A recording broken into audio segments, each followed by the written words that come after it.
Herkese merhaba, bol kazançlı, sağlıklı, güzel bir gün dilerim. Dünkü videoya gelen yorumlar için öncelikle çok teşekkür ederim. Gerçekten çok değerli, çok kıymetli yorumlar aldım dün. Bunun için sizlere teşekkür ederek başlamak istedim. Ayrıca dün gelen yorumlar içinde gene çok önemli gördüğüm bir soru vardı. Gene o soruyu okuyarak başlamak istiyorum bugünkü videoya.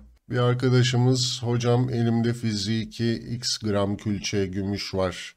Kızıma uzun vade 10-15 sene bekletmek istiyorum.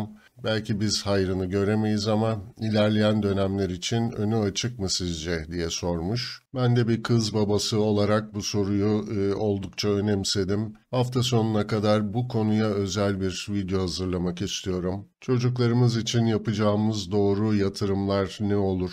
Hangi yatırım araçlarına yönelmeliyiz? Hatta bu video içerisinde doğru portföy oluşturmaya yönelik de bilgilerin olduğu bir genel bir video olacak. Sadece biz ebeveynler için değil, 20'li yaşlarında, 30'lu yaşlarındaki genç arkadaşlar için de çok yol gösterici bir video olacağını düşünüyorum. Dün akşam bu soruyu okuduğumdan beri bu videonun planını yapıyorum. Hafta sonuna kadar da oldukça faydalı olacağını düşündüğüm bir içerik hazırlamış olacağım. Kaçırmamanızı tavsiye ederim. Buradan yola çıkarak da aklınızdaki soruları lütfen yorumlar kısmında sormaktan çekinmeyin. Elimden geldiğince fırsat buldukça sorularınıza yönelik içeriklerde üretmeye çalışacağım. Evet, şimdi gümüşle başlayalım analizimize.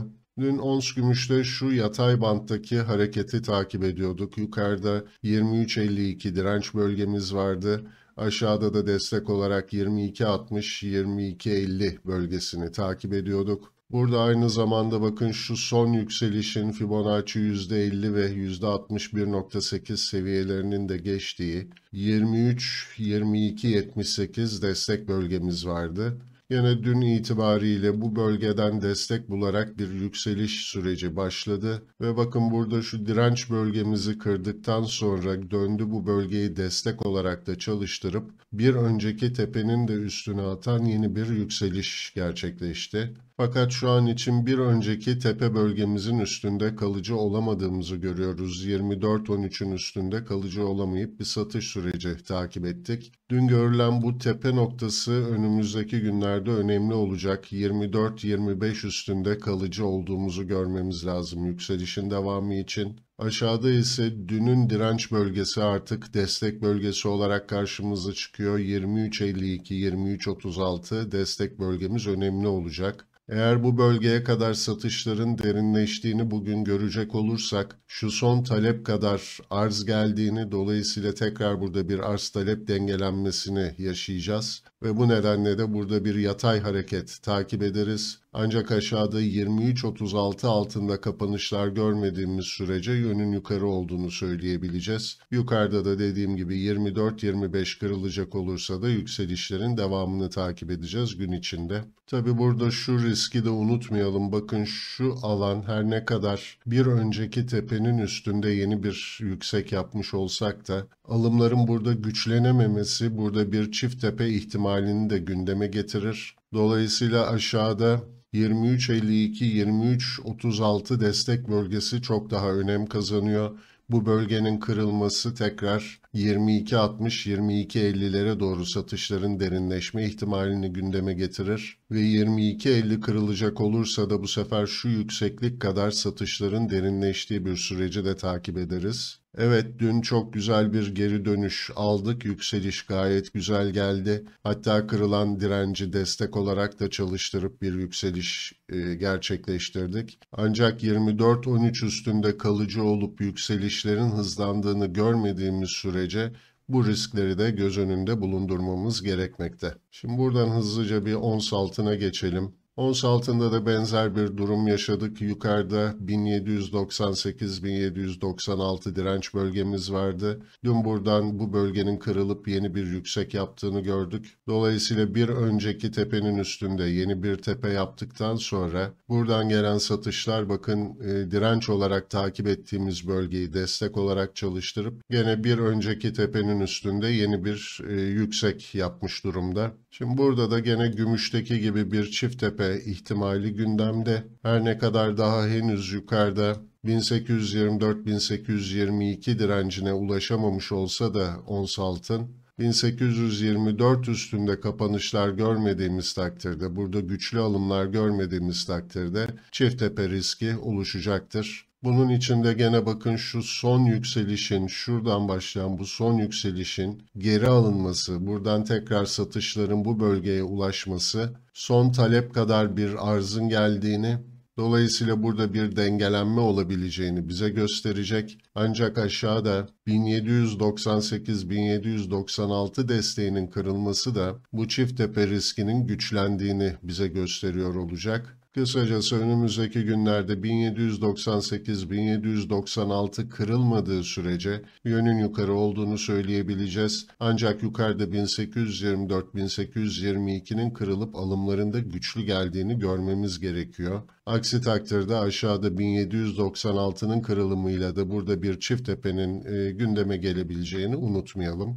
Şimdi buradan bir altın gümüş rasyosuna geçelim. Altın gümüş rasyosunda da 76-85 bölgesini önemsiyorduk. Bunun altında kapanışlar görecek olursak altın ve gümüşte yükselişlerin başladığı, hızlandığı bir süreci takip ederiz demiştik. Bu kırılım geldikten sonra bakın gene geçmişte 2 defa dip olarak çalıştırdığı bölgeye kadar satışlar, düşüşler devam etti. Hatta burada bir ihlal süreci de yaşandı. Fakat şu an için gene bu destek bölgesinin üstünde hareketler görüyoruz. Bu da burada bir üçlü dip oluşma ihtimalini gündeme getiriyor. Dolayısıyla aşağıda 75-36 altında kapanışlar görmediğimiz sürece burada da bir üçlü dip riskinin olduğunu unutmayalım.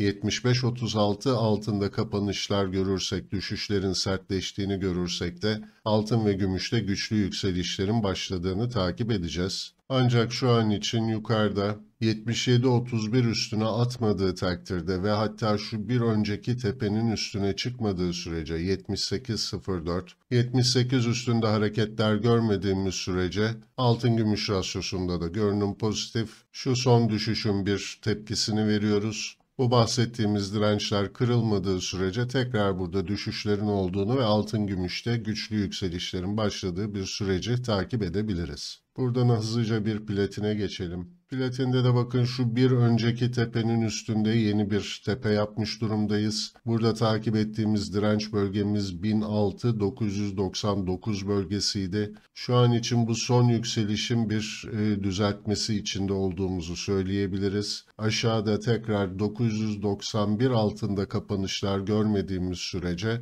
burada da yükselişlerin devam edebileceğini söyleriz. Hatta bakın şurada bir düşüş yaptı ilk olarak. Yükseliş öncesinde son bir destek bölgesi 987'den geçiyor. Bu 987 altına inmediğimiz sürece şu son yükselişin bir düzeltmesini yapıp tekrar yukarıda 1016-1012'nin geçildiği bir süreci takip edebiliriz. Ancak aşağıda 991-987 destekleri çok önemli olacak, unutmayalım. Buradan hızlıca bir paladyuma geçelim. Paladyumda da şu düşüş sürecinde bahsettiğimiz destek bölgemiz 1662 çift dip yaparak buradan bakın bir tepki almış durumdayız. Dünkü analizimizde yukarıda 1738 önemli olacak demiştik. Şu son arz kadar bir talep geldi. Dolayısıyla burada bir arz talep dengelenmesinden bahsedebiliriz. 1738 üstünde kalıcı olmayı başarırsak bu sefer de bakın şu bir önceki tepe bölgesi önemli olacak. 1844-1816 bölgesi.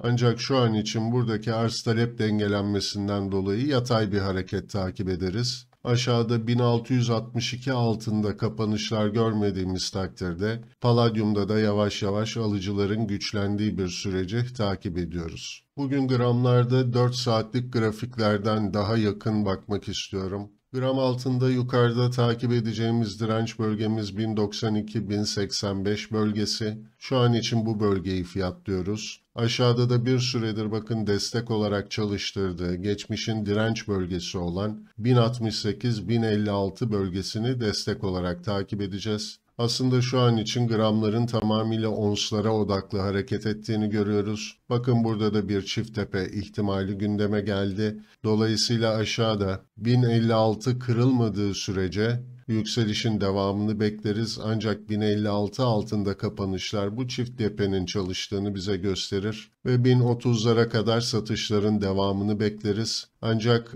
haftalık grafiklerden de hatırlarsanız 1010 bizim için önemliydi. 1010 altında kapanışlar gelmediği sürece bunları da şu son yükselişin bir düzeltmesi olarak görmeye devam edeceğiz. Buradan bir de gram gümüşe bakalım. Gram gümüşte de 13.40-13.14 bölgesini destek olarak takip ediyoruz. Bu 13.14'ü hatırlarsanız Aralık ayında 2021 Aralık ayındaki direnç bölgemiz. 13.14 altında kapanışlar görmediğimiz sürece yükselişlerin devamını bekleriz. 13.14 altı kapanışlar ise bir düzeltme sürecine girdiğimizi bize gösterir. Aşağıda da 12.27 kırılmadığı sürece düzeltmesini tamamlayıp tekrar yükselişe geçebileceği bir süreci takip ederiz.